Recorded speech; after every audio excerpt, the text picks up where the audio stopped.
Good morning, one and all. In today's class, we learn about machine tools.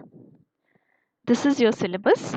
Introduction to lathe, drilling machine, milling machine, grinding machines, and operations performed. So, here in this class, we are going to learn about the components of lathe, drilling, milling, and grinding machines, and what operations we can perform on these machines. So, let us first start with lathe. A lathe is a machine tool which is used to rotate a workpiece to perform various operations such as turning, facing, knurling, grooving, etc. with the help of tools that are applied to the workpiece. So here if you can, this is the block diagram of lathe. Lathe machine is also called as turning machine. So the headstock supports the check and the workpiece will be fixed in the check. The headstock and tailstock will be aligned always, and this tailstock is for supporting the workpiece from another end, and this is the tool, and this feed is the direction in which the tool is moving. So here what you are seeing in this figure is a step turning. It means here we are removing material in steps like this. Okay, it means you will get, this is a cylindrical workpiece, and here you have a workpiece with two different diameters. It means here as you are performing a step turning, the material got removed. So this operation is turning operation, and facing operation is removing the material from the front side of the workpiece, and knurling is performing threading operation over this workpiece is called knurling operation, and grooving operation is removing some material in the portion where we require and reducing the diameter that particular area is called grooving operation. So like this we can perform different types of operations over this lathe machine. uh, Let us look at the parts of lathe machine. This is the headstock, and headstock will have all the control parts, control units like this. The spindle will rotate. When spindle is rotating, as check is connected to the spindle, the check will also rotate.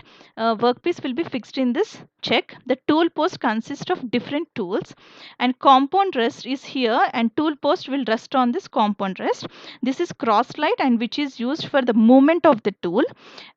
Tailstock will, as I told, headstock and tailstock will get aligned always, and tailstock will support the workpiece. This is a hand wheel which is used for the movement of the tailstock. These are the guideways which guides the compound rest. This is a bed which gives supports to all these parts like compound rest and tailstock.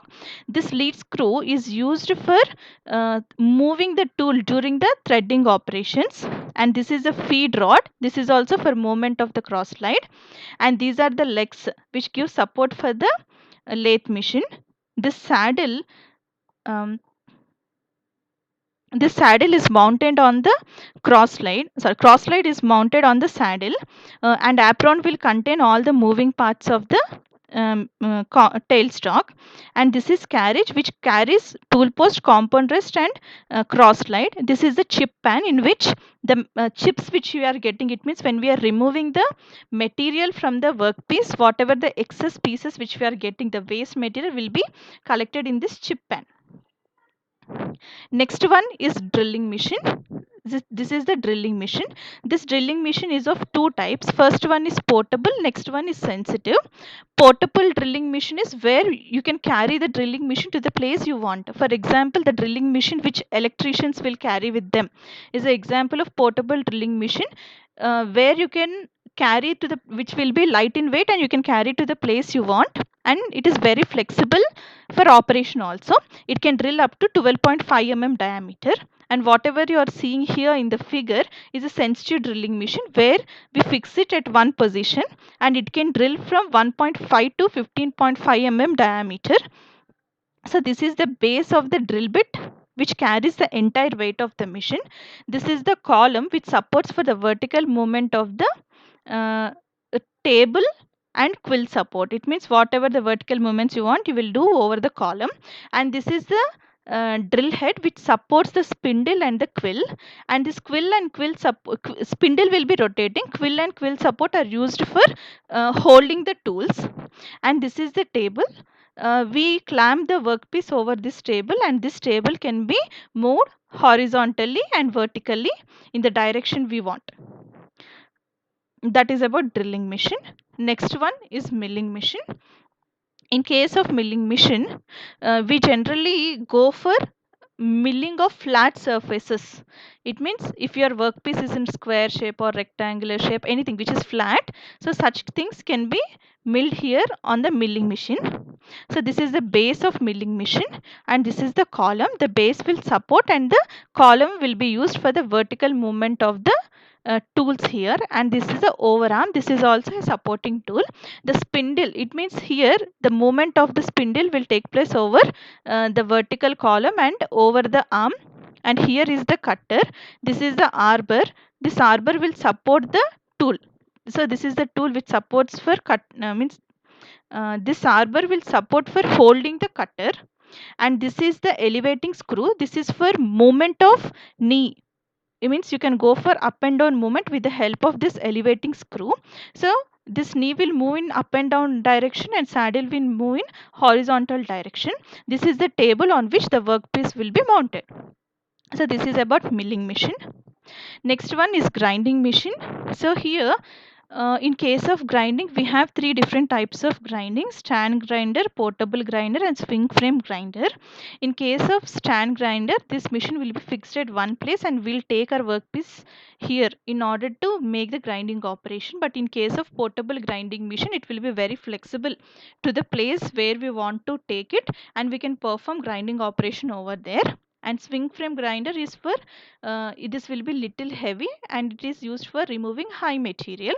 So here we have grinding wheels of different sizes. This is a disc and this is a straight wheel, and these two are cup wheels and these two are disc wheels. Now depending upon the workpiece which we are machining, you can choose the type of grinding wheel which we require. So now the grinding wheels will be of different sizes and with abrasives of different sizes and also made with different material. Now the when we are using certain workpiece, the grinding wheel which we are choosing should be harder when compared to the material which you are going to machine. The size of the grain, see, if you need a smooth surface finish, then we go for grain size of smaller, means for smaller grain size. And if you want to remove so much of excess material, then we'll go for larger grain sizes. So grain size depends on our requirement. The smaller grain size you take, the smooth surface you get. So we use different types of abrasives here. Abrasives can be natural or artificial. In case of natural abrasives, you can use sandstone, silicon, quartz, uh, embry, corundum, and diamond. And in artificial you can go for aluminium oxide and silicon carbide. If you look at this grinding machine here, depending upon our requirement, we can mount the type of grinding wheel which you require here. So here you have a disc type and here you have a cone type of grinding wheel. So like this, depending upon the requirement of means depending on the operation which you require, depending on the component you are dealing with, you can choose the type of grinding wheel you require. So that is about the different types of machines which we use in grinding machine. Thank you for listening.